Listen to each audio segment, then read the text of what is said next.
Welcome to Loop TV. I'm your host, Gene Munster, along with a new participant to Loop TV, Loop's very own David Stockman. David, welcome to Loop TV. And today the topic is delivery fees. We've all been buying food, delivery fees for food for meals.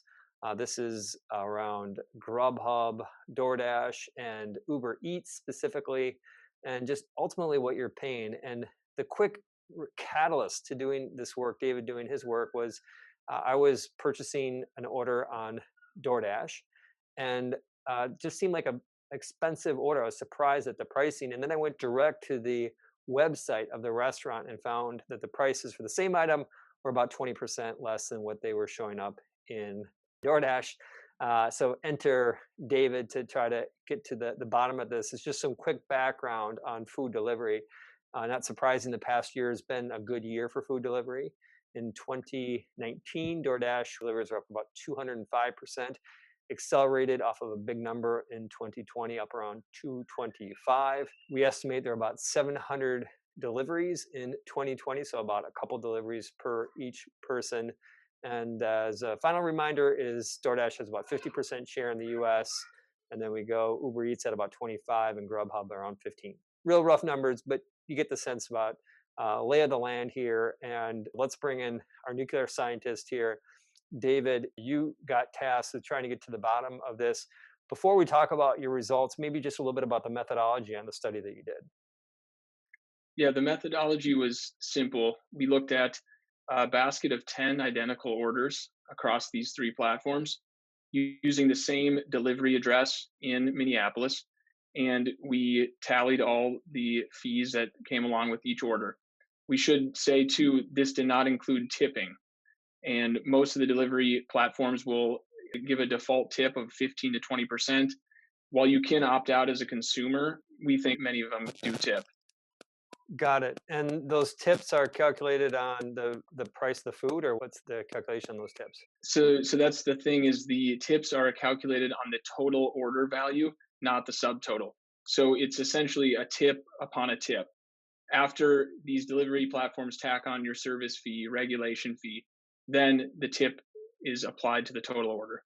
I'm a big believer in tipping. I'm not a big believer in tipping on top of a tip. So, as a reminder, too, is your exercise excluded any tipping here. So, what did you find? So we found that the average total meal price premium was about 41% for Grubhub and all the way up to 58% for DoorDash and Uber Eats. Now, what does that mean, the total meal price premium? That is comparing the base price that you would pay for a meal going to a restaurant with the end price that you pay on a delivery platform. So, if you're going to go to a restaurant and do a pickup, that was the base price. Correct, which is Okay. about $20. And then you add on the total premium, and the total order value is about $32. So it's a pretty juicy premium there. When you think about that's for an average order size, it's a little bit bigger. What about a smaller order size? What's the premium? So the smaller order size, you're going to pay a premium of probably 70% plus, because your delivery fee remains constant no matter the Got it. order size.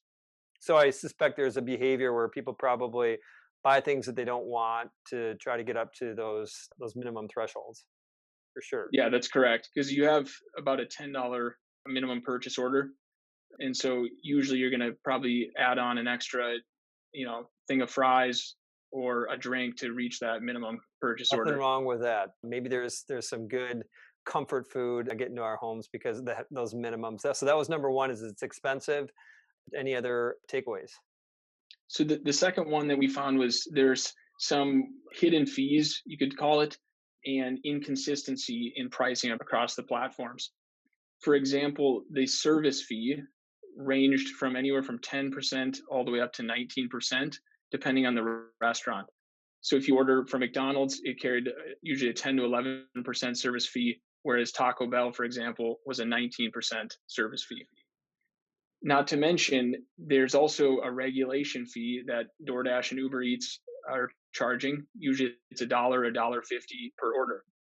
And this is in response to local regulations that have been put in place during the pandemic, in which regulators cap the service fee at 15%.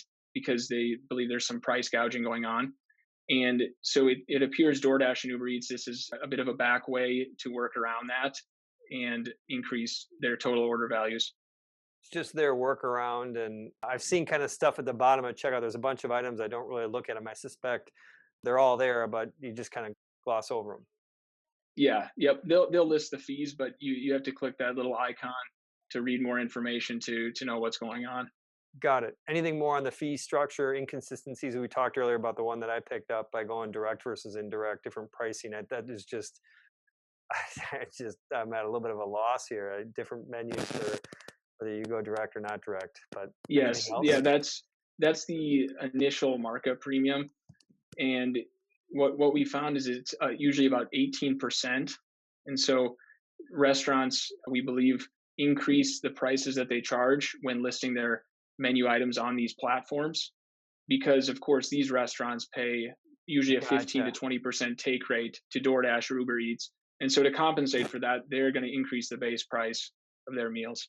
That makes sense. Essentially, yeah, they're offsetting that. So it's a good thing. But overall, if the restaurants are able to make the same economics on a delivery versus in restaurant, that's a win for the restaurant. Sure, certainly. And any other takeaways? So the last one that we took away was that customers fundamentally are willing to pay high premiums for convenience. And the way we think about it is it's not just being lazy, it's that time is money. And so, especially at the end of the night after work, that leisure time, what we'd maybe think of, is highly valued. And let's just take a simple example. So if you pay $10 premium on a $20 order, Okay. and it takes roughly 30 minutes to drive to the restaurant, get the order, and drive back, you're paying $10 for 30 minutes of leisure time, which doesn't seem all that bad when we know leisure time it can be few and far between. Yeah, I guess for a typical night, a typical person might have 4 hours of leisure time. And so I guess 1/8, let's call it 12, 13%, if you will, of your, for $10 to get back 13% of leisure time. That seems like a decent trade. So very helpful takeaways too. Also should have mentioned at the top of the show, despite my sticker shock here, and I'm still contemplating this decision, but recently became a Door Pass subscriber. What do we know about the subscription aspect of food delivery, and where are they going? So all the platforms offer a consistent membership. It's usually $9.99 a month or $100 a year, and they promote it as quote free delivery. The catch is that first there's a minimum subtotal order of about $12. So we suspect that many customers, add on an extra item to reach that subtotal. Maybe they don't want the item, but they're going to get the free delivery. Second is that while delivery is free, there's still the service fee, the regulation fee, and the tip that often comes with it. And so in reality, even without delivery fees, premiums Yeah, are it's not usually free. 30 to 40%. Yeah, this is nothing like Amazon Prime. No. And the interesting thing we found is that in DoorDash's S1, they said about 27% of their customers are Dash Pass That members. surprises me. That's a bigger number. I would have guessed it would have been 5 or 10%. I was thinking the same thing, which is it's probably a good sign that there's some traction there. But when you compare it to something like Amazon Prime, which is probably the holy grail of For sure. memberships, it's about 85% of US households are Prime members, which is just astronomical. So So that's the bar. Amazon's got the bar set at 85%, and here we are, DoorDash at 27%. How do you right. get up there? How are they gonna cross from 25 to 85? Well, I think one thing we know is that food delivery is here to stay even after the pandemic. While maybe it takes a step down, I think some of the habits that it's For ingrained sure. are here. A couple things we identified. One is that the universe of deliverable items needs to increase. So right now, these companies are primarily involved with food delivery.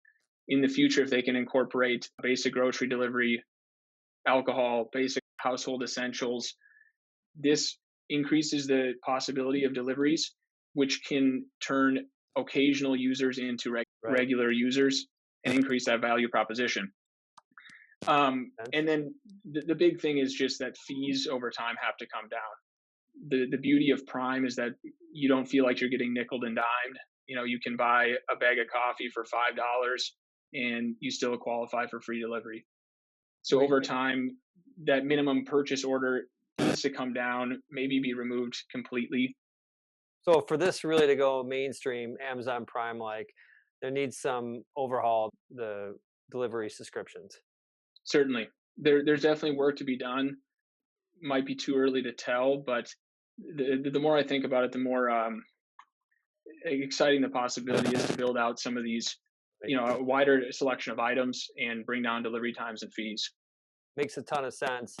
After our conversation here, I don't know how I feel, David. There's one side of me that is enlightened. There's another side of me that says I should just think twice about using these my door pass, dash pass.